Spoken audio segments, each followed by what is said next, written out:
todos. Hoy vamos a ver algo un poquito distinto, que es que vamos a poder ver cuál es el proceso de pintado de una de mis últimas ilustraciones, una caricatura de Arma Letal.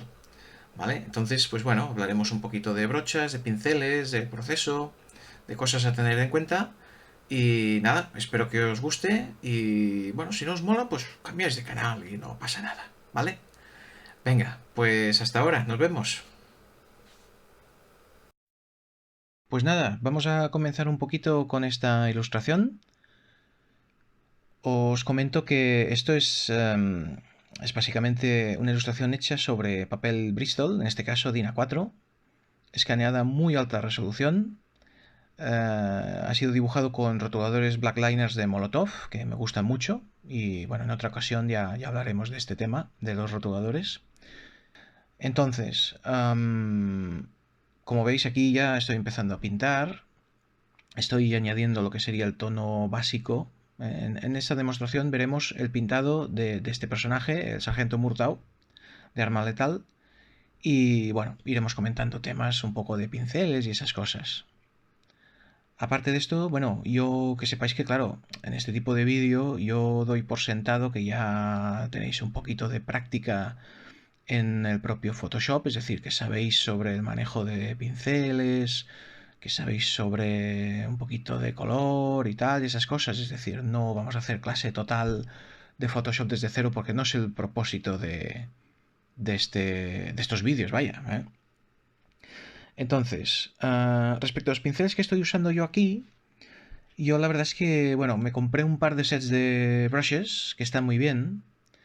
Uno de ellos es el Groot Brushes y el otro el Flyland Photoshop Brushes.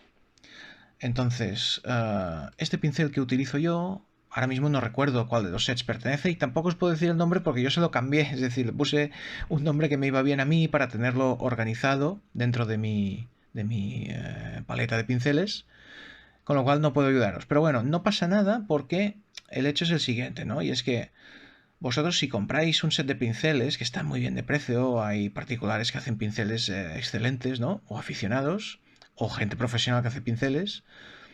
Y la verdad es que a lo mejor, yo que sé, por ejemplo, yo he comprado sets de 100 pinceles por $8 o por $15, una cosa así. Y me dices, ostras, qué guay, 100 pinceles, no me lo acabo. No, es que no se trata de eso, ¿no? Cuando compras 100 pinceles, pues tienes que dedicar un ratito, un buen rato, a probarlos todos. Y entonces, pues tienes que hacer una limpieza. Yo normalmente, si me compro sets de 100 pinceles, pues me quedo con 25 o 30 y al final utilizo 5. ¿Vale? Los otros los tengo por si acaso, pero lógicamente desecho la gran mayoría. Y me dirás, hostia, estás tirando el dinero. Pero si vale $8 o vale 15, si es que no pasa nada, hombre. Eso es una inversión en tu talento y en tu profesión. Es una chorrada eso. ¿Vale? Entonces, este es uno de esos pinceles. ¿Por qué me quedé uno de estos pinceles? Pues porque básicamente lo más interesante es que me da un poquito de toque como si fuera acuarela. Y este tipo de pincel me va perfecto para este estilo gráfico que estáis viendo ahora, que es este estilo cartoon americano, rollo Mad Magazine, un poco en la línea de lo que hace Tom Richmond, lo que hace Mort Drucker o lo que hace Jack Davis, ¿no? Lo que hacía. Y bueno, son ilustradores que me gustan muchísimo y en los últimos tiempos pues he explotado mucho este estilo porque me gusta, me siento muy cómodo y también es verdad que me permite trabajar mucho más deprisa que el estilo hiperrealista, que bueno, que está muy bien, es precioso, pero claro, también es un poco cansino a veces, ¿no? Entonces, bueno, como veis aquí, yo voy pintando, voy añadiendo tonos básicos, pero si os fijáis he ido añadiendo capas de color diferentes. Cuando digo capas, no quiero decir que haya separado cada capa de color o la cabeza o los marrones primero, los azules después, no. Es toda la misma capa de color, ¿vale? Con la tinta por encima, la tinta sí que está multiplicada en otra capa, pero básicamente lo que hago es mezclar un poco colores, es decir, cojo un marrón de base, por ejemplo, para el tono de la piel. Entonces, si dejo solo ese marrón, pues lógicamente queda la cara un poco monocromática, ¿no? Entonces, para darle más vista, digo más vista, más vida, lo que hacemos es pues coger tonos cálidos parecidos y mezclarlos encima, como si fuera realmente acuarela. Oye, ahora un poquito de naranja, sin abusar. Ahora un poquito de amarillo, a ver cómo se mezcla con el marrón que yo he puesto debajo, por ejemplo. Con los labios igual, con la chaqueta igual, con la camisa igual. Eso lo que nos permite es potenciar más todavía ese tipo de estilo rollo acuarela, que es lo que pretendo con estas ilustraciones. Porque lo que está muy bien es que cuando tienes este estilo, por ejemplo, tinta más un pincel que tú encuentres que, ¿ves? Ahora estoy, por ejemplo, en la chaqueta, hago un inciso, estoy añadiendo un poco más de amarillo, porque el tono era igual demasiado grisáceo, demasiado aburrido. Estoy añadiendo un poco más de amarillo, un poco más de ocre, nada, solo un toquecito, ¿eh? Entonces lo que decía es que, claro, con este tipo de acabado, cuando está la ilustración terminada, si te vas a un buen impresor, por ejemplo, y consigues encontrar, pues, alguien que tenga un tipo de papel así, tipo como el papel de acuarela, por ejemplo. Hay impresores que lo tienen, ¿eh? Yo de hecho conozco uno, que es el que voy siempre ahora, y la verdad es que da muy buen resultado con este tipo de estilo, porque claro, estamos pintando, digamos, es una cosa que es tinta con color que parece acuarela, es decir, es un tipo de color que tiene un aspecto bastante natural.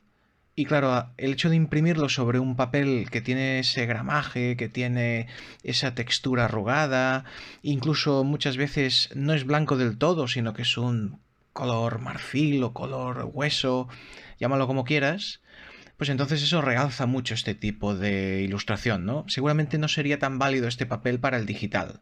O sea, no para el digital, esto también es digital, sino que me refiero a la composición hiperrealista, ¿no? Cuando hago ese pintado hiperrealista que parece casi fotográfico, este tipo de papel no se presta tanto a eso. Pero en cambio, estos acabados en plan acuarelables, pues sí que da mucho el rollo, ¿no? Parece un poco como si fuera una litografía auténtica, ¿no? ¿Y qué más? Luego también, por ejemplo, entre los pinceles que yo tengo algunos que son simplemente manchas de acuarela.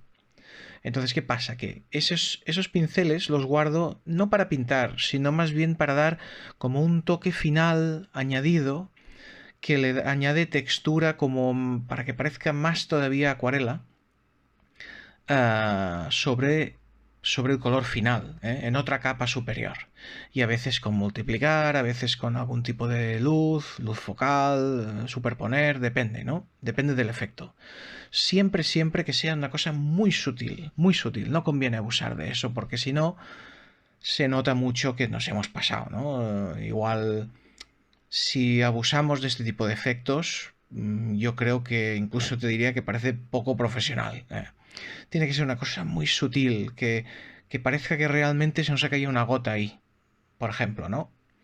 Que si pones salpicaduras, que sean poquita cosa, siempre controlando también la transparencia, por ejemplo, es decir, no abusar nada de este tipo de efectos. Entonces, en cuanto a la consecución del pintado que estamos haciendo ahora, por ejemplo, pues yo he ido haciendo sombras, si os fijáis, con el mismo tono de la chaqueta, pero gradaciones inferiores, he ido haciendo sombras, aunque sean un poco inventadas. Esto nos da volumen, nos da tridimensionalidad.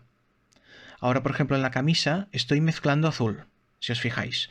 Yo había empezado con tonos muy claritos, pero me he ido a pintar, añadir un poquito de azul en la camisa, sobre los tonos marrones. ¿Y eso qué nos da? Nos da frescura, nos aporta frescura. Fijaos, por ejemplo, que, claro, si mantuviéramos solamente el tono cálido en todas partes, pues sí que podemos hacerlo, pero sería un poco monótono, ¿no? Entonces, yo creo que es mejor darle un poquito de un algo, ¿no? Mezclar tonos distintos, incluso que podrían ser reflejos de luz.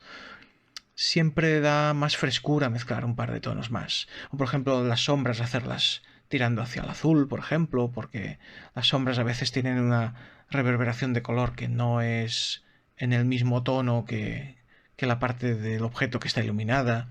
Bueno, es ir practicando un poco y probando cosas, más que nada para ganar frescura.